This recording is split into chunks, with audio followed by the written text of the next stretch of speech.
What's going on, MMA fans? I'm back to do a response video to MMA Knockout Cruise, Cody's video, of course. 5 things you have to admit or that you hate about MMA. Of course, wrote 5 down. I'm going to go over those. At the end of this video, I'm also going to give a shout out plus an announcement about something, so stay tuned for that. My first thing is what do you have to admit one. Title shots don't always go to the most deserving guy. We've seen that with the UFC, that guys, unfortunately, that deserve title shots, guys like Lyoto Machida, guys like John Fitch that got put down to the wayside, guys like Fabricio Verdum.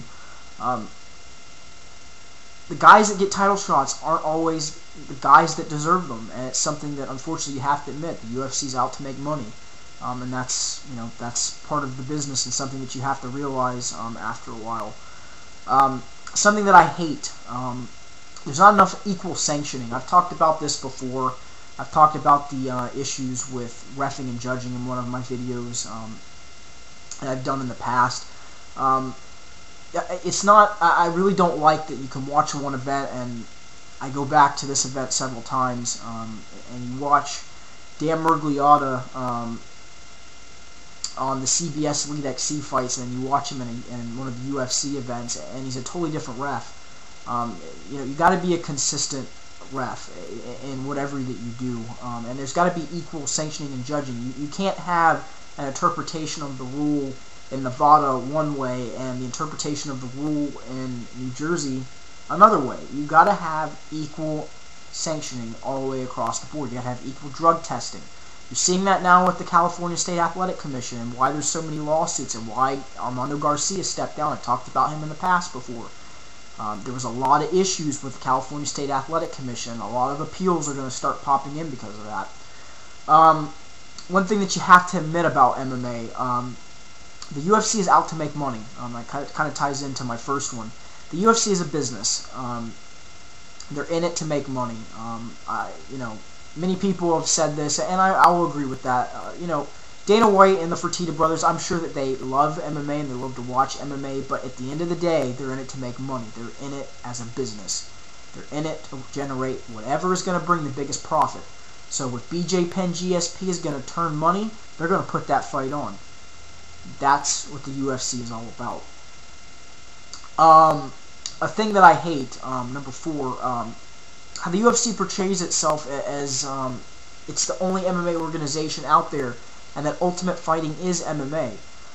Ultimate Fighting and the UFC is not just the only organization in MMA. There are so many organizations out there. Dream, Sengoku, Affliction, Deep, Pancrase, TKO in Canada, World Extreme Fighting, which was a local promotion here, Adrenaline MMA, HDNet. There are so many different, Strikeforce, there are so many different organizations out there, and the UFC continues, unfortunately, to suck the casual fans in and make them believe that Ultimate Fighting is MMA, when MMA is really MMA. So that's one thing that I hate. It really should be disliked, because I really don't hate anything, but one thing you have to admit about MMA, and this is the last one, anything can happen. That is the beauty of this sport, and that is the beauty of MMA. Anything can happen at any time, from a submission to a brutal knockout to, unfortunately, the incident we saw with Corey Hill. Anything can happen in MMA, and thank God we haven't seen a major injury that's resulted in a death so far in MMA from competition, at least mainstream. I know that I heard that there was one not too long ago, but not even maybe a year and a half, that kind of resulted from a guy was fighting and then he got done and then I guess had a heart attack right afterwards, which that's really sad. But nonetheless, anything can happen in MMA. That is the beauty of this sport. It is so exciting. It is so explosive. It is so dynamic. And the guys that fight in this sport, without a doubt, deserve respect. They put their bodies on the line, and they train very, very hard to put on a great show for the fans and to make a living. So, just real quick, I want to give a shout out to the guys at the MMA Fix. I'm going to put a link over on the side for their website. They do podcasts. I've talked to both of these guys. Very, very nice guys. They know about MMA. The link, of course, is the MMAFix.mypodcast.com. And again, like I said, the link's over on this side. They do shows on Wednesdays, and then, of course, when events come up for like the UFC, Affliction, so on and so forth, they are doing post-fight breakdowns as well. This Sunday at, I believe, 4 p.m., I've been asked to jump on the podcast and kind of give a post-fight rundown. I'm going to jump on as a guest and kind of give my breakdown of UFC 93.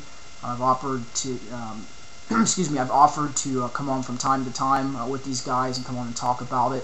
I've also done an interview with Joe Dirksen, which is really, really cool. It's good to see these guys pushing and promoting MMA. That's great for this sport.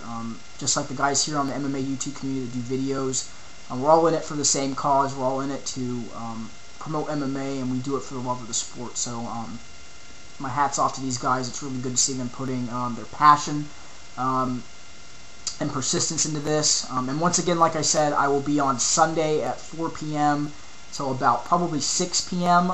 Doing the podcast with both of these guys and talking about UFC 93 and doing kind of a post-fight reaction. So that should be pretty interesting. I'm really looking forward to that. So make sure you check that out. The link is over on the side. Once again, it's the MMAFix.mypodcast.com.